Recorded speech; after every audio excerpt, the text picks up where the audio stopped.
Di tengah dunia yang serba cepat dan penuh tuntutan, ada satu kebenaran yang kayaknya sering banget kita lupain.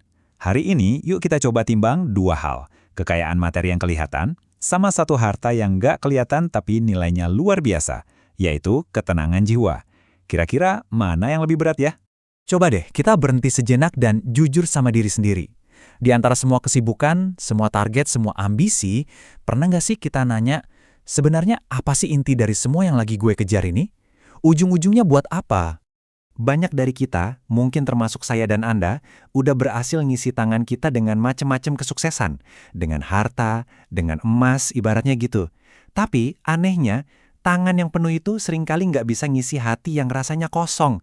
Hati kita tetap aja cemas, gelisah, jauh dari kata damai. Oke, poin pertama kita nih. Ini bakal menantang sebuah asumsi yang umum banget di masyarakat. Kalau kita kaya, kita pasti bakal tenang dan bahagia. Tapi beneran gitu? Yuk kita coba lihat apa kata kebijaksanaan kuno soal ini. Jauh sebelum zaman kita sekarang, Alkitab itu udah ngasih peringatan yang relevan banget. Pesannya bukan berarti kita nggak boleh kaya ya, bukan itu. Tapi ini lebih ke penegasan, jangan sampai kita mikir kalau kekayaan itu sendiri adalah sumber kedamaian sejati yang kita cari-cari. Nah, yang menarik banget dari ayat ini tuh perbandingan langsungnya. Di satu sisi ada banyak harta, tapi di sisi lain ada kecemasan. Ayat ini seolah-olah bilang kalau harta yang melimpah itu seringkali datangnya sepaket sama rasa gelisah. Dan disinilah paradoksnya kelihatan jelas. Mungkin Anda bisa punya semua yang bisa dibeli pakai uang. Tapi, apa gunanya kalau pada akhirnya kita malah kehilangan sesuatu yang nggak bisa dibeli? Sesuatu yang harganya tak ternilai. Tidur yang nyenyak, dan hati yang tenang. Oke, jadi kalau kedamaian itu nggak datang dari kekayaan, terus dari mana dong? Nah, sekarang kita geser pembahasannya. Dari apa yang bukan kedamaian, ke apa itu kedamaian sejati. Dan di sini kita nemuin satu konsep yang, wah ini bisa mengubah segalanya. Damai sebagai sebuah hadiah. Nah, ini dia definisinya yang penting banget buat kita pegang. Damai sejati itu bukan sesuatu yang kita dapatkan pas semua masalah hilang atau pas saldo rekening kita bengkak. Bukan, ia itu anugerah, sebuah hadiah yang dikasih langsung sama Tuhan ke dalam hati orang yang percaya sama Dia. Ayat ini benar-benar ngegarisbawahi bedanya di mana ada damai yang ditawarin dunia, senang-senang, hiburan, kenyamanan sesaat. Tapi Yesus nawarin sesuatu yang sangat sekali beda. Sesuatu yang jauh lebih dalam dan yang pasti lebih awet. Bedanya kelihatan banget di sini. Apa yang dunia kasih itu sifatnya sementara dan gampang banget berubah tergantung keadaan.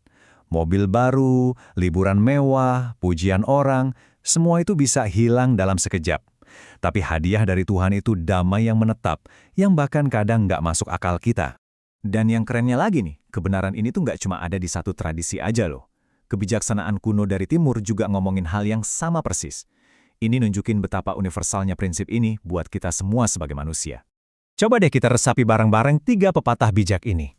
Pertama, Sin An Sheng Wo Chen Jin. Artinya, hati yang tenang itu jauh lebih berharga daripada ribuan keping emas. Kedua, Fu Bu Zai Cai Zai Sin. Ini ngajarin kita kalau kaya beneran itu di hati, bukan di dompet. Dan yang terakhir, Ji Ju Chang Le. Ini pengingat simpel tapi dalam. Kunci bahagia itu rasa cukup. Inilah fondasi dari kedamaian. Oke, setelah kita lihat dari berbagai sudut pandang, kayaknya kita mulai nemuin benang merahnya ya. Semua ini nuntun kita ke satu pertanyaan yang paling penting. Di mana sih kita bisa nemuin sumber dari kedamaian yang sejati ini? Jadi, poin krusialnya itu di sini. Iman itu bukan berarti hidup kita bakal mulus-mulus aja. Bebas masalah? Enggak. Badai kehidupan itu pasti datang. Tapi, janjinya itu bukanlah hidup tanpa badai, melainkan sebuah jangkar yang super kuat, kedamaian yang ngejaga kita tetap teguh di tengah ombak paling ganas sekalipun. Dan inilah puncaknya. Kedamaian ini digambarin sebagai sesuatu yang melampaui segala akal. Artinya, ini bukan sesuatu yang bisa kita pahami atau kita ciptain pakai logika kita. Ini adalah kekuatan supranatural yang bertindak kayak seorang penjaga, seorang bodyguard, yang melindungi hati dan pikiran kita dari semua kecemasan dan ketakutan. Pada akhirnya, semua penjelasan kita hari ini itu mengerucut ke satu hal. Sebuah pilihan.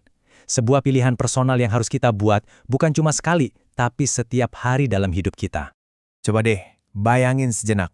Kalau hari ini, di depan Anda, ada 2 pilihan yang benar-benar bertolak belakang. Mana yang bakal Anda ambil? Pilihannya cuma 2, dan kontras banget. Di satu sisi, semua emas di dunia, tapi tanpa setetes pun kedamaian di hati. Di sisi lain, kedamaian sejati yang dalam banget, walaupun mungkin itu artinya hidup sederhana tanpa kemewahan. Semua kebijaksanaan yang udah kita bahas hari ini, kayaknya menuntun kita ke satu jawaban yang pasti kan? Inilah kesimpulannya. Inilah kebenaran yang jadi inti dari semua obrolan kita. Tolong banget ingat kalimat ini. Kedamaian hati itu adalah harta yang paling berharga, yang nilainya jauh melampaui kekayaan materi manapun di dunia ini. Sebagai penutup, saya mau ninggalin satu pertanyaan untuk direnungkan. Ada yang bilang, jagalah hatimu lebih dari segalanya, karena dari situlah terpancar kehidupan. Nah, coba tanyakan ke diri Anda sendiri dengan jujur. Apa yang sedang menjaga hatimu hari ini? Apakah kecemasan akan harta atau kedamaian yang melampaui segalanya? Pilihannya ada di tangan Anda.